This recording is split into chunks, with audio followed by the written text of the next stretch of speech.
ಹೆಬ್ಬಳಲು ಶ್ರೀಚಕ್ರಮಾತಾ YouTube channel ವೀಕ್ಷಕರಿಗೆ ನನ್ನ ಹೃತ್ಪೂರ್ವಕ ನಮಸ್ಕಾರಗಳು. ಸುಭಾಷಿತ: ಆಸೆ ಗುರಿ ಮುಟ್ಟಿಸುವಂತಿರಬೇಕು, ಗುರಿ ಜೀವನವನ್ನು ಕಲಿಸುವಂತಿರಬೇಕು, ಜೀವನ ಸಂಬಂಧಗಳನ್ನು ಸತ್ಕರಿಸಿರುವಂತೆ ಇರಬೇಕು, ಸಂಬಂಧ ಸದಾ ನೆನಪು ಮಾಡಿಕೊಳ್ಳುವಂತೆ ಇರಬೇಕು. ಗೊತ್ತಾಯ್ತಾ? ಇವತ್ತು ದಿನಪಂಚಾಂಗಕ್ಕಿಂತ ಮುಂಚೆ ನಾವು 12ನೇ ಅಧ್ಯಾಯ, ಮಾಘ ಮಾಸದ 12ನೇ ಅಧ್ಯಾಯ, ಪುಣ್ಯಕ್ಷೇತ್ರಗಳಲ್ಲಿ ನದಿ ಸ್ನಾನ ಮಾಡಿದ್ರೆ ಏನೇನು ಹೇಗೆ ಅನ್ನೋದ್ರ ಬಗ್ಗೆ ತಿಳ್ಕೊಳ್ಳೋಣ. ಶ್ರೀ ಗುರುಭ್ಯೋ ನಮಃ. ಹರಿ ಓಂ. ಗಣಾನಾನ್ತ್ವಾ ಗಣಪತಿಗುಂ ಹವಾಮಹೇ ಕವಿಂ ಕವೀನಾಪಮಶ್ರವಸ್ತಮಂ ಜ್ಯೇಷ್ಠರಾಜಂ ಬ್ರಹ್ಮಣಾಂ ಬ್ರಹ್ಮಣಸ್ಪತ ಆನಶೃಣ್ವನ್ನಾತ್ ಬೆಸ್ಸೇದ ಸಾದನಂ. ಈ ವಿಧವಾಗಿ ಅನೇಕ ಪುಣ್ಯಪುರುಷರ ವೃತ್ತಾಂತವನ್ನು ಮಾಘಸ್ನಾನದ ಹಿರಿಮೆಯನ್ನು ದಿಲೀಪ ಮಹಾರಾಜನಿಗೆ ವಿವರಿಸಿದಾಗ, ಆ ರಾಜನು, ಪೂಜ್ಯರೇ, ನಿಮ್ಮ ಕೃಪೆಯಿಂದ ಅನೇಕ ವೃತ್ತಾಂತಗಳನ್ನು ತಿಳಿಸಿಕೊಂಡು ಕೃತಾರ್ಥನಾದೆ.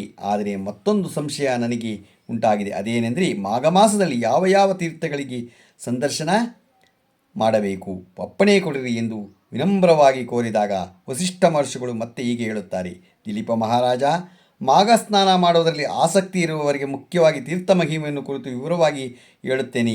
ಆಸಕ್ತಿ ಶ್ರದ್ಧೆಯಿಂದ ಕೇಳುವಂಥ ನಾವು ನೀನು. ಯಾಕೆಂದರೆ ಆ ಶ್ರದ್ಧೆ ಇರೋರಿಗೆ ಮಾತ್ರ ಅದನ್ನು ಹೇಳ್ಬೋದೇ ಹೊರತು ಶ್ರದ್ಧೆ ಇಲ್ಲದೆ ಇದ್ದವ್ರಿಗೆ ಏನು ಹೇಳಿದ್ರೂ ಸಾರ್ಥಕ ಇಲ್ಲ. ಮಾಘ ಮಾಸದಲ್ಲಿ ನದಿ ಸ್ನಾನ ಬಹಳ ಮುಖ್ಯವಾದದ್ದು. ಮಾಘ ಸ್ನಾನ ಮಾಡದೆ ತೀರ್ಥಗಳನ್ನು ಸೇವಿಸುವುದು ಸಾಕೆಂದು ಅಂದುಕೊಂಡರೆ ಅದು ಅವಿವೇಕವಾಗುತ್ತದೆ. ಅದು ಹೇಗೆಂದರೆ, ಮಾಘ ಮಾಸದಲ್ಲಿ ಯಾವ ನದಿಯ ನೀರಾದರೂ ಗಂಗೆಯ ನೀರಿಗೆ ಸಮಾನವೇ.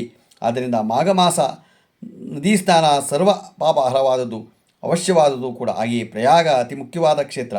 ಈ ಭರತಖಂಡದಲ್ಲಿ ಅತಿ ಪ್ರಧಾನವಾದ ಗಂಗಾ ನದಿ ಸಮುದ್ರವನ್ನು ಕೂಡುವಲ್ಲಿ ಮಾಘ ಮಾಸದ ಸ್ನಾನ ಆಚರಿಸಿದರೆ 7 ಜನ್ಮಗಳ ಮಾಘ ಪಾಪಗಳು ಸಹ ಪರಿಹಾರ ಆಗತ್ತೆ. ಮಾಘ ಮಾಸದಲ್ಲಿ ನದಿ ಸ್ನಾನದ ಜೊತೆಗೆ ವಿಷ್ಣು ದೇವಾಲಯಗಳಲ್ಲಿ ಮಹೇಶ್ವರನ ಆಲಯಗಳು ಇತ್ಯಾದಿ 360 ಕ್ಷೇತ್ರಗಳನ್ನು ದರ್ಶನ ಮಾಡಿದಲ್ಲಿ ಉನ್ನತ ಫಲ ಉಂಟಾಗುವುದು, ಮರುಜನ್ಮವೂ ಉಂಟಾಗುವುದಿಲ್ಲ. ಅದರಲ್ಲೂ ತ್ರ್ಯಂಬಕನೆಂಬ ಮುಖ್ಯ ಕ್ಷೇತ್ರವಿರುವ ಇದು ಪಶ್ಚಿಮ ಘಟ್ಟದ ಬಳಿ ಇದೆ. ಅಲ್ಲಿಯೇ ಪವಿತ್ರ ಗೋದಾವರಿ ನದಿ ಹುಟ್ಟಿದ್ದು. ಗೌತಮನು ತನ್ನ ಗೋ ಹತ್ಯಾದೋಷವನ್ನು ಹೋಗಲಾಡಿಸಿಕೊಳ್ಳುವುದಕ್ಕೆ ಅಲ್ಲಿಯೇ ಈಶ್ವರನನ್ನು ಕುರಿತು ಘೋರ ತಪಸ್ಸನ್ನು ಮಾಡಿದನು. ಗೋಹತ್ಯೆ ನಡೆದ ಪ್ರದೇಶದ ಮೇಲಿಂದಾಗಿ ಗೋದಾವರಿ ಪ್ರವಹಿಸುವಂತೆ ಮಾಡಿದನು. ಆದ್ದರಿಂದ ಮಾಘ ಮಾಸದಲ್ಲಿ ಗೋದಾವರಿಯಲ್ಲಿ ಸ್ನಾನ ಮಾಡಿದರೆ ತಕ್ಷಣವೇ ಸಕಲ ಪಾಪಗಳು ನಿವಾರಣೆಯಾಗುವುದಲ್ಲದೆ ಇಹದಲ್ಲಿ ಪರದಲ್ಲಿ ಕೂಡ ಸುಖಪಡುವವರು. ಗೌತಮಿ ನದಿಯಲ್ಲಿ ಇನ್ನಷ್ಟು ಕೆಲವು ಪ್ರಸಿದ್ಧವಿರುವ ಉಪನದಿಗಳು ಕೂಡ ಬೆರೆತು ತಮ್ಮ ತಮ್ಮ ಸ್ನೇಹದ ಸೌಹಾರ್ದತೆಯನ್ನು ಸಾರುತ್ತವೆ. ಹಾಗೆಯೇ ಪರಂತಪ ಎಂಬ ಉಪನದಿ ಪ್ರವಹಿಸುವ ಕಡೆ ಶಿವನು ಲಿಂಗಾಕಾರದಿಂದ ನೆಲೆಸಿದ್ದಾನೆ.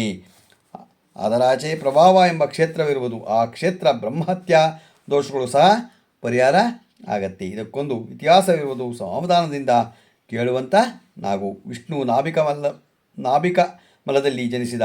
ಬ್ರಹ್ಮನಿಗೂ ಈಶ್ವರನಿಗೂ ತಲಾ 5 ತಲೆಗಳಿರುತ್ತವೆ. ಈಶ್ವರನಿಗೆ ಪಂಚಭಕ್ತ, ತ್ರಿನೇತ್ರ ಎಂದು ಹೆಸರುಗಳು ಇರುತ್ತೆ. ಇವೆಲ್ಲ ಬ್ರಹ್ಮದೇವನು ನನಗೂ 5 ತಲೆಗಳಿವೆ, ನಾನೇ ದೊಡ್ಡವನೆಂದು ಶಿವನಲ್ಲಿ ವಾದಿಸಿದನು. ಇಬ್ಬರು ಅಹಂಕಾರದಿಂದ ನಡೆದುಕೊಳ್ಳುವುದರಿಂದ ಸಣ್ಣ ಸಣ್ಣ ಹನಿ ಗಾಳಿ ಮಳೆಯಂತೆ ಪ್ರಾರಂಭವಾಗುವ ಅವರಿಬ್ಬರ ಕದನ ದೊಡ್ಡದಾಯಿತು. ಕಡೆಗೆ ಇಬ್ಬರು ಯುದ್ಧ ಮಾಡಿದಾಗ ಶಿವನು ಬ್ರಹ್ಮನ 5 ತಲೆಗಳನ್ನು ಕಡಿದು ಹಾಕಿದನು.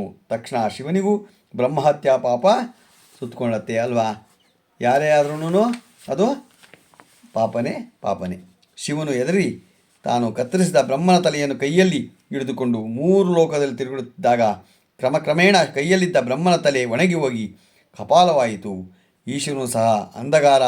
ಆತ ಭಿಕ್ಷಾಟನೆಗೆ ಬಂದು ಭಿಕ್ಷಾಂದೇಹಿ ಎಂದಾಗ ಗೃಹಿಣಿಯರು ಭಿಕ್ಷೆಯನ್ನು ಹಿಡಿದು ವಸ್ತಿಲ ಬಳಿ ಬಂದಾಗ ಶಿವನು ಜಗನ್ಮೋಹಕನಾಗವನ್ನು ಕಂಡು ಮೋಹಿತರಾಗಿ ಭಿಕ್ಷೆಯನ್ನು ಶಿವನ ಹಿಂದೆ ಹೋಗುತ್ತಿದ್ದರು. ಈ ವಿಚಿತ್ರವನ್ನು ಮುನಿಶ್ರೇಷ್ಠರೆಲ್ಲರೂ ನೋಡಿ ಕುಪಿತರಾಗಿ ತಮ್ಮ ಮಡದಿಯರು ಶಿವನ ಹಿಂದೆ ಹೋಗುವುದನ್ನು ಕಂಡು ಸಹಿಸಲಾಗದೆ ಆತನಿಗೆ ಪುರುಷತ್ವ ನಶಿಸಿ ಹೋಗಲಿ ಎಂದು ಶಪಿಸಿಕೊಳ್ತಾರೆ.